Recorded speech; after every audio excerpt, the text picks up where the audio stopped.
Hello, welcome to Đông Nai Radio and Television Station. Here comes the news today. EVFTA is the largest market for which Vietnam has signed a free trade agreement. However, Vietnamese enterprises have not yet effectively exploited their intellectual property and brand names to affirm the value and quality of their particular products.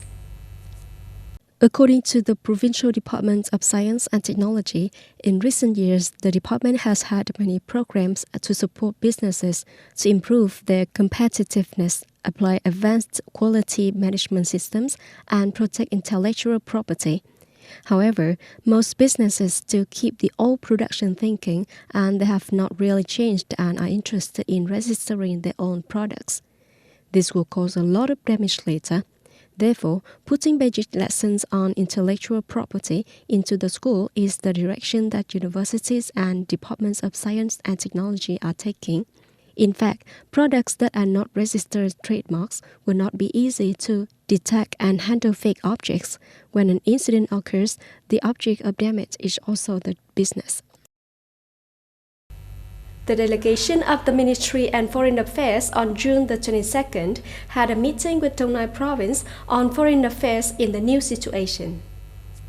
As a key economic region of the country, Đông Nai is also pioneer in foreign affairs. This is one of the important premises in local socio-economic development. Speaking at the meeting, Deputy Minister of Foreign Affairs Lê Hoài Trung highly appreciated the efforts and results achieved by Đông Nai Province in foreign affairs, especially economic diplomacy. He also notes that Đông Nai has invested in modernizing the technical and critical infrastructure system to create favorable conditions for the enterprises in Đông Nai to develop sustainably.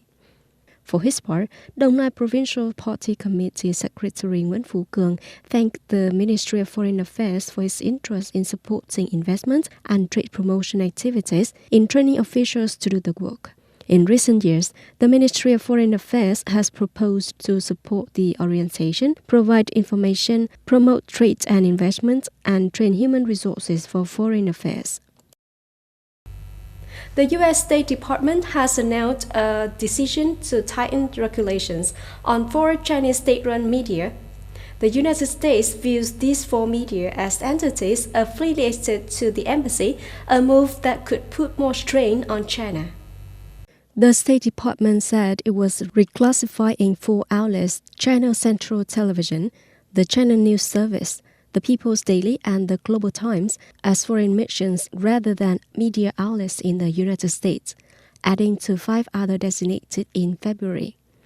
Also, according to the new rules, the 4 media companies must report to the U.S. Department of State detailed information about personnel and real estate transactions in the U.S., although not limited to reporting activities.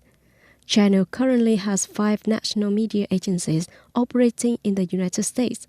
U.S.-China relations are at their lowest levels in years when President Donald Trump acted tough with China ahead of the race to the White House later this year. President Trump on Monday temporarily suspended New York visas and barred hundreds of thousands of foreigners from seeking employment in the United States, part of a broad effort to limit the entry of immigrants into the country. This is an effort that Trump said was to protect jobs for American workers after the COVID-19 pandemic.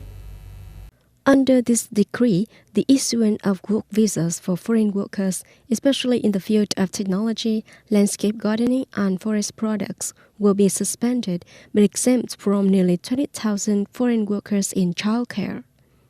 The U.S. government also said it would issue new rules that refuse to allow people who are waiting for asylum in the U.S. to work because they think the humanitarian program is being taken advantage of by economic migrants. The new ordinance will open 525,000 jobs for U.S. workers aimed at creating conditions for American workers to return to work as soon as possible.